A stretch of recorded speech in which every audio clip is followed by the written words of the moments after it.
Busca a Jesús cada mañana y prepárate para un día genial, porque no hay día completo sin adoración.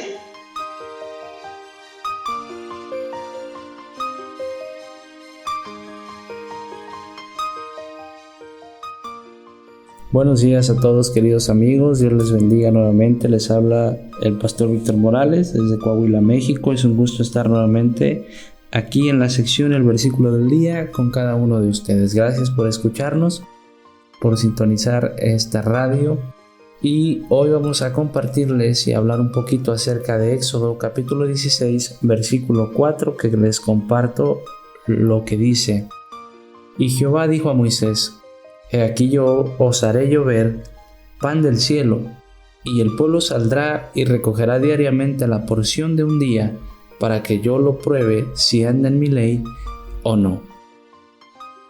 Dios prometió que supliría la necesidad del alimento de los hebreos en el desierto.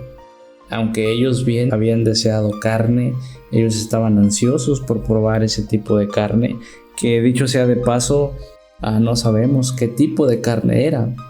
Tomemos en cuenta la situación cultural en la que ellos se encontraban, siendo esclavos de Egipto o en Egipto, un pueblo pagano. No sabemos si realmente la carne que ellos comían ellos la cocinaban, que no creemos, ¿verdad? Por la condición en la que ellos estaban. Pudo haber sido carne quizá de algún animal impuro, pudo haber sido. Sin embargo, ellos deseaban no solamente volver a ese lugar a donde tenían carne, sino a pesar de que su condición sería la de esclavos, ellos aún así anhelaban estar en ese lugar. Pero Dios, en su misericordia y en su amor y en su poder y en su gran paciencia, viene nuevamente a responder con algo positivo, ¿no? A suplir esa necesidad del pueblo de Dios, y les entrega este pan del cielo. También vamos a ver más adelante que también les manda codornices para suplir esa parte de la carne que ellos necesitaban. Pero bueno, Dios suple esta necesidad, decide probar su obediencia. Dios quería ver si el pueblo de Israel obedecía sus instrucciones detalladas. Solo podremos aprender a confiar en Él como el Señor si seguimos sus ordenanzas. Solo podremos aprender a obedecer a Dios dando pequeños pasos de obediencia un día a la vez. Ahora bien, es una realidad. Dios prueba al pueblo para ver si cumple su voluntad. Dios había dado indicaciones en donde cada quien recogería su porción de maná, cada quien según lo que se comiese, lo que necesitara su familia, etc. Dios dejó las indicaciones estipuladas. El pueblo tenía que obedecer esas indicaciones.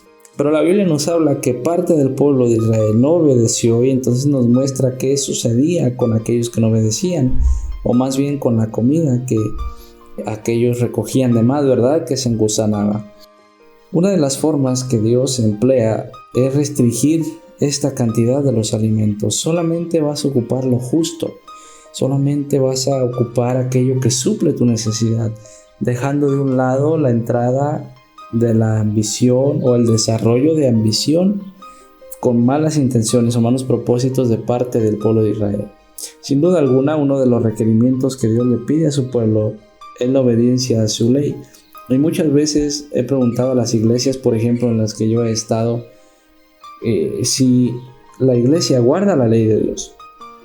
Y aquí pasa algo interesante. Y la respuesta varía. En algunas ocasiones, la respuesta a esta pregunta de aquella iglesia si guarda la ley de Dios es negativa. Es decir, no podemos guardar la ley de Dios, es muy difícil, somos pecadores, etc. En algunos casos, que son minoría, la respuesta a la pregunta de que si el pueblo de Dios puede guardar la ley es positiva, al mencionar que ellos guardan la ley de Dios.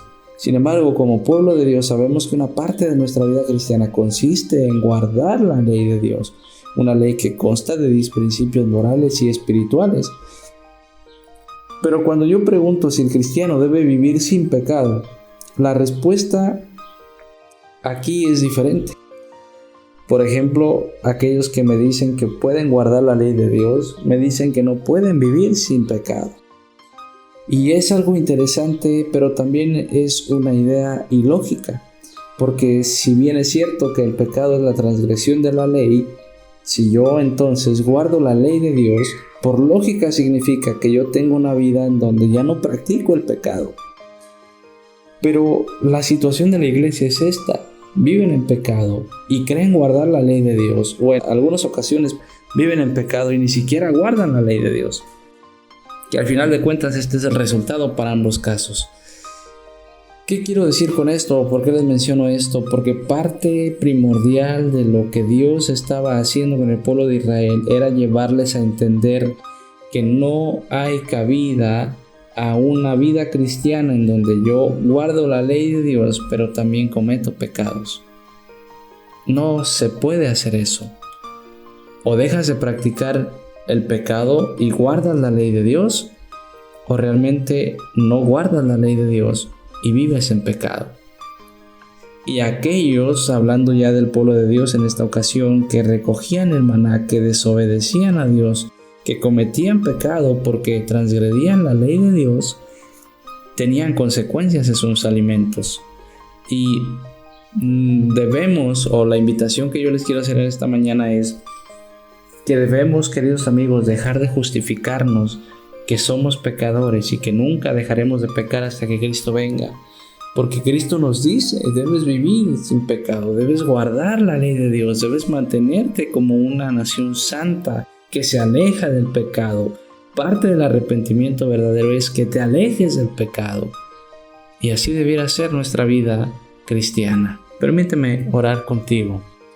Bendito Dios y Padre eterno, Señor, ayúdanos a comprender que tanto el arrepentimiento como el proceso de santidad, como una vida de fe que depende totalmente de ti, como una obediencia hacia tu ley, Señor, indican todos ellos que debemos vivir sin practicar el pecado, que debemos ser un pueblo que obedezca, Señor, que guarde tu ley, que practique, que viva en tu ley, para agradarte a ti y para demostrar que hemos sido salvos y que ahora tenemos, Señor, la salvación y somos merecedores de la vida eterna.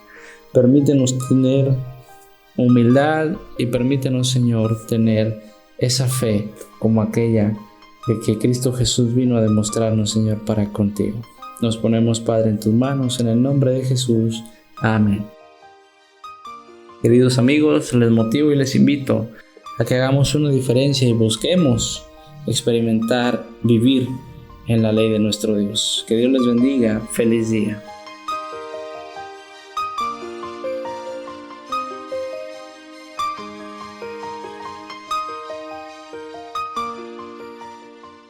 Gracias por compartir esta reflexión y ser parte de esta alabanza, porque no hay día completo sin adoración.